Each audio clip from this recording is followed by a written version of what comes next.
As Russian troops encircle Ukraine, conducting military drills along the border, U.S. officials gave their most urgent warning yet that Russia could invade Ukraine before the Olympics closing ceremony on February 20th.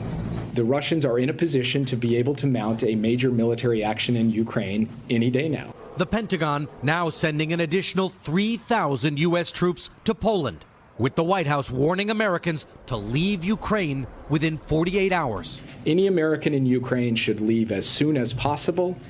But tonight, American Dave Agan in Kiev says he's not going anywhere. I don't know what's going to happen, but I'm not running.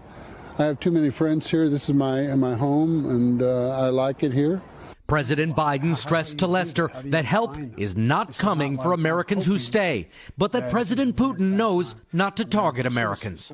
You've told him Americans will be a line that they can't cross? I didn't have to tell him that. I've spoken about that. He knows that. Look, what I've asked is American citizens should leave now. But here in eastern Ukraine, many Ukrainians are not bracing for an attack.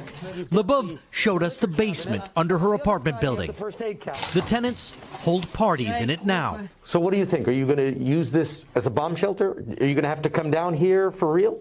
This will not happen. Nothing will be bombed here, she says.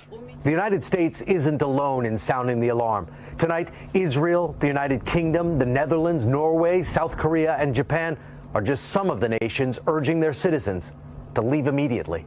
Lester? Richard Engel starting us off tonight, and Chief White House correspondent Peter Alexander is here. Peter, we just learned that President Biden and President Putin will talk tomorrow. What do we know? Yeah, Lester, that's right. The White House announcing that call will take place tomorrow morning. This is going to be the first time that Presidents Biden and Putin will have spoken this year. And this morning, President Biden spoke virtually with NATO and European allies about the crisis. We can show you that. New intelligence in the last 24 hours shows Russia now has 80% of the forces that they would need for a full-scale invasion of Ukraine. That's according to a Western intelligence official and a U.S. official. And those forces are now moving closer to the border. Still tonight, Russia says they are not going to invade, and the new intelligence does not include evidence that Putin has made any final decision.